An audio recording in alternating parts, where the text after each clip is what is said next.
Alexandre Brito já está aqui, ele é psicólogo, você conhece muito bem. Obrigada, Alexandre, pela sua presença. Que agradeço, Boa tarde. Roberta. E a Elis, ela vai participar aqui com a gente hoje, trazendo esse relato que você entende muito bem dessas dores que nós acabamos de tentar traduzir para os nossos telespectadores, né, Elis? Boa tarde, Roberta. Boa tarde a todos que estão nos assistindo, doutor Alexandre. É um tema polêmico e muito doloroso, né? Nós, como pais, fazemos de tudo para tirar o filho dessa vida, né? Meu filho, com apenas 13 anos, ele entra para a vida do crime de cabeça e tudo que estava ao alcance meu e do meu esposo nós fizemos. Quando você diz tudo, é tudo o quê? Botar em clínica, tivemos pastores com a ajuda da minha irmã, né, da igreja ICEM, que nos ajudou muito, botou numa clínica, mas como era de menor e não quis ficar, no outro dia tivemos que tirar. Eu tenho uma cunhada, Kátia e o Casé, que disponibilizaram uma casa fora do nosso bairro para a gente ficar lá com ele, né, para tirar da geografia, porque de repente é a geografia que causa aquela influência e tal, mas aí quando você percebe que não é a geografia, quando você percebe que é escolha da pessoa, e de orar, buscar a Deus, aconselhar de todas as maneiras, chorar, implorar a ajuda de toda a família e, infelizmente, não obter o resultado esperado. E como é que foi para você lidar com essa realidade a partir do momento que você começou a entender o caminho que seu filho tinha escolhido? Muito difícil, muito dolorido, porque não tem relatos da família, não tem exemplo da família que levasse ele para essa vida, para a criminalidade. Ele era o filho mais novo ainda, né? Era o caçulo, o mais velho, sempre trabalhou, né? Sempre ajudou em casa, um menino muito bom. E ele resolve ir para essa vida. Então, assim, é algo muito difícil de você acreditar e você lidar com aquilo, porque muitas das vezes também as pessoas ao nosso redor acabam nos culpando. Aonde está o pai desse adolescente? Aonde está a mãe? Eu fui em fórum, eu fui em conselho tutelar, levava ele no conselho tutelar, todas, Roberta, tudo aquilo que estava ao nosso alcance, nós corremos atrás. Mas, infelizmente, não foi possível. A ajuda espiritual foi a primeira que você citou aqui. Primeira. Chegou a mudar de endereço, né? Você trouxe aqui vários esforços que a família fez, que os amigos, mas ainda assim, Alexandre, são muitas mães que se deparam com a frustração, né? Como que você faz para conseguir tirar o filho dessa vida? Primeiro, a gente vê que tem várias dificuldades da família diante disso, né? Primeiro que a família tem que lidar com algumas perdas. Por exemplo, a primeira perda é a mais comum, é que o filho, em geral, não corresponde à expectativa dos pais. Ele tem essa liberdade. Mas, por outro lado, quando ele não corresponde a essa expectativa em uma situação de vulnerabilidade, como é o caso do tráfico ou de outras situações de violência, ainda tem um outro grande golpe, uma outra ferida também na família, porque ela vê a possibilidade desse filho estar envolvido com um crime, podendo tanto fazer com que ele tenha prejuízos, quanto causar prejuízos nos outros também, o que também pode trazer muitos problemas, como por exemplo, na questão dos valores familiares, né? Então, isso começa a entrar em crise também. E depois a família vai tentando, de todas as formas, em geral, como rede de apoio, dar todo esse suporte para que o jovem tenha um lugar de apoio, de acolhimento, de afeto, que eu falo que sempre é o afeto um dos principais modos da gente conseguir tirar alguém de uma situação de vulnerabilidade, tentando trazer, de alguma forma, esse adolescente para a família e para um lugar seguro. Mas o tráfico ou outras situações de crime, em geral, também tem, para muitos jovens, Roberta, uma conotação de identidade. Eles começam a criar uma certa identidade pessoal dentro de uma certa organização, ainda que seja criminosa. Então, ele começa a encontrar um lugar ao sol, o que traz para a família muito sofrimento, porque a família também oferece esse lugar. Então, é um conflito que a família, muitas vezes, não compreende. eu já te dei tudo, ofereço tudo que eu poderia te dar, e ainda assim a sua escolha, a sua opção, vamos colocar assim, como se fosse, não gosto de colocar como escolha tão individual, porque a gente vê que é algo coletivo, cultural de algumas regiões, e que vários adolescentes acabam também sendo envolvidos. Mas existe justamente essas produções de identidade, várias ofertas que o tráfico dá também, que a família não dá. E a família não dá por questões de segurança e cuidado. O tráfico não tem esse cuidado. Muitas vezes oferece ali envolvendo dinheiro, poder ou outras ilusões também. Então, o jovem acaba entrando nesse mundo, fazendo uma resistência muitas vezes a situações que ele pode ter vivido, mas também se colocando e sendo colocado, né, porque isso é muito importante, não se trata apenas do jovem ter uma decisão tão consciente, porque às vezes nem é tão consciente assim, mas ele é colocado culturalmente, muitas vezes, nessa situação de vulnerabilidade, tendo vários riscos ali, muitas vezes sem essa consciência, ainda que a família diga, repita, e todo o aparelho, inclusive ali, de políticas públicas estejam ao lado dele, ainda assim, muitas vezes é muito difícil você conseguir enfrentar algumas dessas seduções que a gente vê em crimes organizados. Tem muita gente já participando aqui no nosso WhatsApp. Boa tarde, Alberto, que é o Júnior de Jardim América. Minha mãe sofreu muito quando eu estava no mundo do crack. Ela fez de tudo para me ajudar. Graças a Deus, hoje eu estou limpo já há 9 anos. Olha que bênção, Júnior. Júnior, vem um dia participar aqui com a gente, tá? Estou te esperando aqui também no programa. Olha que ele participa aqui no nosso WhatsApp. Boa tarde, meu filho com 15 anos foi para o mundo das drogas. Não sei o que fazer. Tem outro relato triste, Roberto. Eu criei meus filhos em uma periferia de Vila Velha, no bairro Boa Vista. Graças a Deus, todos no caminho do bem, mas infelizmente nem todos têm a mesma sorte. Os amigos do meu filho de escolinha de futebol, a maioria foi para o tráfico. Roberta, boa tarde. Perdi meu filho, tem 23 anos. Na época ele tinha 17. Sofro até hoje e já ficou internado várias vezes. É muito triste a gente ver o nosso filho nessa situação. Imagina a decepção, que é para um pai, para uma mãe, você dá o seu melhor de acordo com a realidade da sua família e o seu filho começa a ir por outro caminho e você se sente ainda o quê, Liz? Qual que era o seu sentimento com você? Você ouvia julgamentos da sociedade? Você também se julgava? Primeira coisa, primeiro sentimento que veio no meu coração veio assim: eu fracassei como mãe. Eu errei como mãe. Não sabia como eu tinha errado, mas no meu ser eu só dizia assim: eu errei como mãe.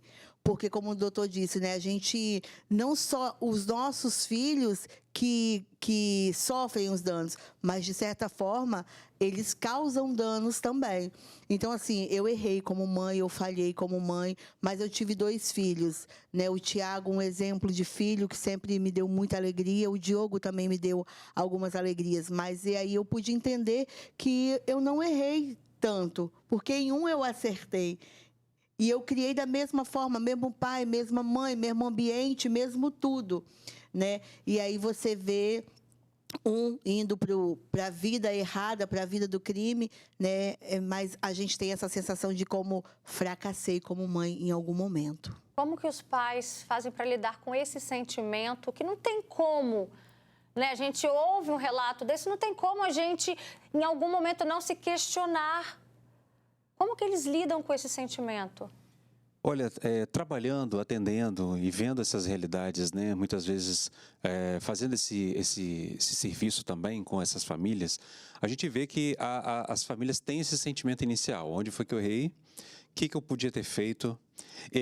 Só que isso, a gente vê que é uma explicação que acaba reduzindo um problema muito complexo. Eu digo assim: a mãe errou, por causa dela o filho foi para o crime. E não é verdade, né? É muito mais complexo, é cultural, é regional, tem toda uma história do Brasil, né? Uma construção do crime no Brasil, é muito maior do que uma mãe, né? Então a gente vê que muitas vezes o que a gente desenvolve como recursos, Roberta, é o quê? É a família se colocar sempre disponível como lugar de acolhimento. E isso, quando é feito, a gente já vê que não é um fracasso da família. Não é o erro, porque ela continua ali presente de alguma forma. Ainda que algumas famílias digam assim: lavo minhas mãos, já fiz o que eu tinha que fazer, se você escolheu, ok, mas tem aquela vírgula, mas se precisar eu estou aqui. Então, esse lugar da família faz com que ela possa tirar esse peso, que muitas vezes, socialmente falando, a gente coloca na família como se fosse assim, pai educou mal, mãe educou mal, e aí, tá vendo? Porque você não fez o que fazia. E ainda algumas pessoas argumentam que tinham os pais ser mais firmes com violência. Tinha que ter batido, tinha que ter isso, mas não é verdade, né? Você não vai resolver isso com mais violência, né? Com mais agressão. Então, as famílias começam a trabalhar, Roberta, um pouco melhor essa questão da culpa, dessa sensação de fracasso, quando ela entende mais que isso é para muito além dela. E que a gente vê que isso se repete. Então, se repete, gente, não é individual, não é pessoal, não é só você, não é só sua família. É muito maior. Então, é importante que a família entenda o lugar dela, porque o lugar dela tem limite. Fazer tudo não significa que ela vai, de fato, conseguir o que ela quer, mas ela vai oferecer o que é necessário. Então, quando eu estou acompanhando casos assim, a gente tenta fazer esse lugar. É um lugar, ao mesmo tempo, que não aceita, tá? Gente, acolher não significa aceitar tudo. Amar não significa aceitar tudo. Não aceita, mas, ao mesmo tempo, se coloca ali como uma possibilidade de segurança. E olha só o desabafo, gente, da dona Maria Lindomar. Ela também perdeu o filho para o tráfico de drogas aos 15 anos. Vamos ver. Tive o sofrimento de perder um filho com 15 anos por causa das drogas. Ele não chegou nem a um ano a fazer aviãozinho. Infelizmente não me fez vergonha, não roubou, não fez nada que pudesse maltratar, mas maltratava porque eu não tinha meu filho do meu lado. Porque o inimigo, ele vai em sua porta, né? E é isso que aconteceu comigo. Eu tentei aconselhar, levava para a igreja, conversava, falava que era bom, que era errado. Quando ele tinha 12 anos, deu um computador a ele, para ele não ir para essas esses lugares, porque a gente não sabe o que passa. Mesmo assim, os inimigos iam na porta, puxava e ele ia. Muito triste, né? A gente até recebeu aqui alguns comentários de pessoas dizendo assim, vocês também não estão vendo o sofrimento das mães dos policiais. Em nenhum momento a gente está misturando os assuntos. O que a gente está trazendo é uma realidade que todos os dias a gente tem noticiado, que a gente tem visto, que se repete, né? No Rio de Janeiro, São Paulo, no Espírito Santo, no Nordeste, em qualquer lugar, que é o quê? Os filhos, as crianças, os adolescentes entrando para o mundo do crime. E isso por si só, já é um sofrimento para qualquer pai e qualquer mãe. E isso independe da classe social, né? E aí eu conversando com várias mães, produzindo esse estúdio aqui, ajudando ali na produção, o que eu ouvi? Tiveram mães que disseram o seguinte: nunca mais, minha vida acabou, nunca mais eu consegui ser a pessoa de antes. Como que é a sua vida hoje, Elis? Olha, eu não posso dizer isso. Eu tenho saudade do meu filho, eu sinto muita tristeza, mas eu continuo tendo vida. Eu tenho um outro filho que me dá alegria. Hoje eu tenho 5 netos que Deus me deu. Eu tenho o meu esposo. Então, assim, eu não parei a minha vida por conta de uma escolha, por conta da morte do Diogo, não porque eu amo menos ou amei menos, não. Mas eu entendi que a culpa não foi minha, a escolha não foi minha. Eu tive um esposo do meu lado o tempo inteiro conosco. E hoje eu disse assim, eu preciso viver. Entender isso foi um processo? Muito difícil. Muito choro, muita lágrima, muita dor, muita acusação, porque nós também, como mães de traficantes, de filhos avião, nós somos julgados, nós somos condenados. Como o doutor disse, muitas vezes nós somos culpados por isso, e sem ter culpa alguma pela escolha. Então, foi um processo de dor. Como ele disse, eu nunca abandonei meu filho. Meu filho ia preso, mesmo sendo de menor, não era preso, né, que eles dizem, é apreendido. E eu estava lá com ele todo domingo, eu e meu marido estava lá. Então, assim, o que estava ao nosso alcance. Mas depois eu entendi, a minha vida não pode parar porque ele morreu. Mas eu tenho que continuar a minha vida pelos que estão vivos e valorizam a vida. Mas não é toda mãe, não é todo pai que consegue, né? Posso só fazer um Pode, comentário deve. aqui? Eu já estive nessa atuação, né, nas medidas socioeducativas, e isso é uma coisa que chama muito a atenção. Enquanto toda a sociedade, comunidade, muitas vezes condena, tem uma outra parte que apoia e tem toda uma comunidade que está junto com esses adolescentes, né, que é a família, por exemplo. Então, assim, é incrível como a gente vê que a família, mesmo em situação de privação de liberdade, faz a visita. E teve uma época que a visita também tinha um certo constrangimento familiar na revista, né, que eram feitos, né? Então tem essa situação e a família ia mostrava a presença, tá? Essa questão. E eu vou dizer uma coisa, essa presença da família nos melhores e nos piores momentos podem ser muito decisivas, porque a família nunca sabe quando que ela vai de fato conseguir provocar alguma mudança naquele jovem. Mas essa presença constante, quando parece que todo mundo desistiu dele, é o que pode fazer uma diferença. E é sobre isso, né? Tem mais comentários. Roberta, meu sobrinho tem 17 anos e sempre teve tudo, mas mesmo assim escolheu essa vida do tráfico. Minha irmã não sabe mais o que fazer. Roberta, eu perdi um sobrinho também para as drogas, eu sofri muito, pois eu amava demais. Outra pessoa dizendo, meu irmão, quando completou 13 anos, também se envolveu no tráfico. Hoje, graças a Deus, não está mais nessa vida. Hoje ele tem 18 anos, né? Roberta, eu vivi na pele, minha sobrinha foi usuária de drogas na adolescência. Graças a Deus, ela está liberta. Toda a família sofreu muito nesse período. É sobre isso, a gente está falando do sofrimento da família, em especial dos pais. Porque amor de pai e mãe, a gente sabe o quanto que isso é incondicional. Não importa se é um bandido, se errou, mas a mãe vai sempre amar o seu filho. É sobre essa dor que a gente está falando. Graças a Deus, eu estou liberta há 15 anos, eu usei crack desde os 16. Tem outro relato também, a gente como mãe sofre, adoece, padece e enlouquece por saber as atitudes que os nossos filhos tomaram. Não foi a criação que demos e hoje eu me sinto enferma por ter esse sentimento de saber o que eu não fiz pelos meus filhos. Alexandre, para finalizar, o nosso tempo está acabando, mas a gente precisa ajudar essa mãe e outras também. Gostei da frase dela, não é pela educação que você deu, eu diria que é apesar da educação que você deu. Muda, né? Muda.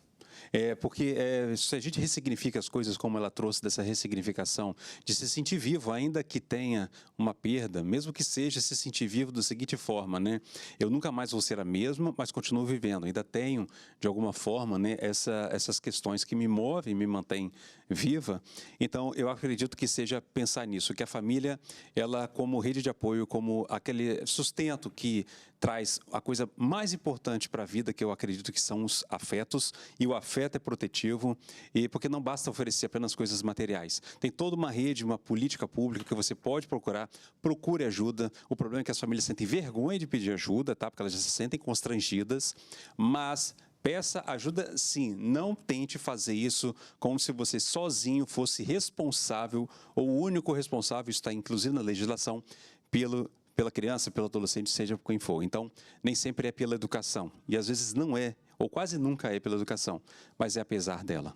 Obrigada, Alexandre Brito, pela sua participação. Eu agradeço. E mais uma vez, Elis, obrigada pelo seu relato tão forte. Muito obrigada. Mais uma vez estar aqui. Eu só queria dizer uma coisa. Nós não estamos aqui fazendo apologia ao crime e defendendo os traficantes.